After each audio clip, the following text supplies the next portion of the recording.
Filter ਨੂੰ ਨਾ ਕਪੜਾ ਜਿਹੜਾ ਲਵੇਟ ਹੋ ਗਿਆ। ਇਹ ਚੈੱਕ ਕਰੋ, ਪੈਪ ਜਿਹੜੇ ਤਿਆਰ ਹੋ ਗਏ। ਉਹ ਲੈਂਥਾਂ ਪਈਆਂ, ਜੋੜ ਉਹਨਾਂ ਦੇ।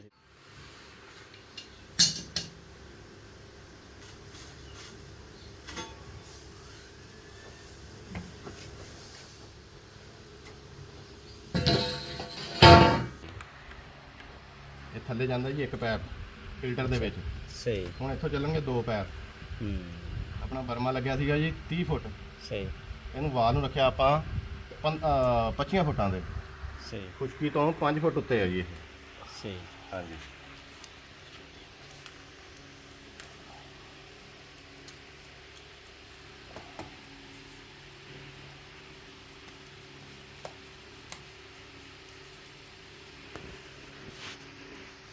ਇੱਕ ਸਾਈਡ ਤੇ ਛੋਟਾ ਪੈਪ ਲੱਗੂਗਾ। ਹਾਂਜੀ, ਇੱਕ ਸਾਈਡ ਤੇ ਛੋਟਾ ਜੀ, ਦੂਜੀ ਸਾਈਡ ਤੇ ਬੜਾ। ਦੂਸਰੀ ਸਾਈਡ ਤੇ ਐਂਚੀ ਦਾ, ਪਾਲੀ ਸਾਈਡ ਤੇ ਹਵਾ ਦਾ।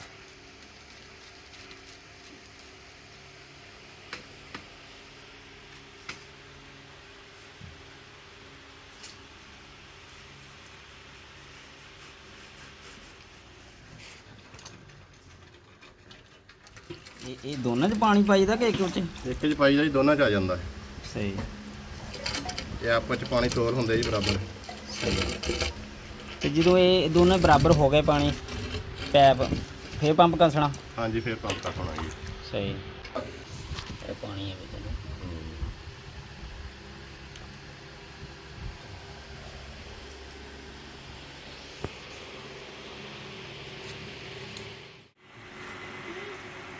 ਫੜ ਕੇ ਰੱਖ ਪੈਪ। ਪਿੱਛੇ ਹਟਾ ਥੋੜਾ ਇੱਥੇ। ਹਾਂਜੀ, ਦੇਖੋ ਜੀ ਮਾਸ਼ਾਅੱਲਾ ਪ੍ਰੈਸ਼ਰ।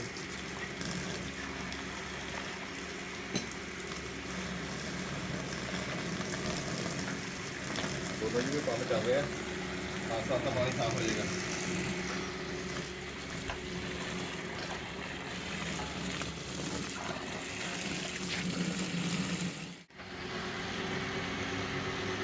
ਹਾਂਜੀ ਉਸਤਾਦ ਜੀ, ਪਾਣੀ ਹਜੇ ਮੈਲਾ ਆ ਰਿਹਾ। ਹਾਂਜੀ, ਆਸਤਾ ਚੱਲੇਗਾ ਜੀ। ਹੁਣ 2 ਮਿੰਟ ਚੱਲ ਕੇ ਸਾਫ਼ ਕਰ ਦੇਣਾ ਪਾਣੀ। ਬਿਲਕੁਲ ਨਵਾਂ ਬੋਰ ਆ। ਅੱਛਾ। ਤੇ ਇਨਸ਼ਾਅੱਲਾ 2-4 ਮਿੰਟ ਜੀ ਇਨਸ਼ਾਅੱਲਾ ਕਲੀਅਰ ਕਰ ਦੇਗਾ ਪਾਣੀ। ਸਹੀ। ਪਾਣੀ ਦਾ ਪ੍ਰੈਸ਼ਰ ਜਿਹੜਾ ਨਾ ਠੀਕ ਆ। ਉਮੀਦ ਆ ਵੀ ਜਿਹੜਾ ਨਾ 10-15 ਮਿੰਟ ਚੱਲੀ ਤੇ ਟੈਂਕੀ ਭਰ ਜਾ ਕਰਨੀ ਆ। 10-15 ਮਿੰਟ ਜਾਂ 10 ਮਿੰਟ ਜੀ। ਹਾਂਜੀ, 10 ਮਿੰਟ ਇਨਸ਼ਾਅੱਲਾ। ਕੀ ਨਾਮ? ਮੇਰਾ ਨਾਮ ਜੀ ਨਦੀਮ ਜਵੇਦ ਹੈ ਜੀ। ਠੀਕ। ਰਹਿائش ਮੇਰੀ 447 ਹੈ ਜੀ। ਠੀਕ। ਫੋਨ ਨੰਬਰ ਹੈ ਜੀ 0347 7060 347। ਜੇ ਕਿਸੇ ਦੋਸਤ ਨੂੰ ਪੰਪ ਲਾਉਣਾ ਹੋਵੇ, ਜ਼ਰੂਰਤ ਹੋਵੇ, ਡਿਮਾਂਡ ਹੋਵੇ ਤੇ ਇਸ ਨੰਬਰ ਤੇ ਜਿਹੜਾ ਨਾ ਰਾਬਤਾ ਕਰ ਸਕਦਾ। ਓਕੇ ਹੋ ਗਿਆ, ਲਵ ਯੂ ਹੋ ਗਿਆ। ਦੁਆਵਾਂ ਯਾਦ ਰੱਖਿਓ। ਤੇ ਪੰਪ ਲਾਉਣਾ ਹੋਵੇ ਤੇ ਉਸਤਾਦ ਨੂੰ ਯਾਦ ਰੱਖਿਓ।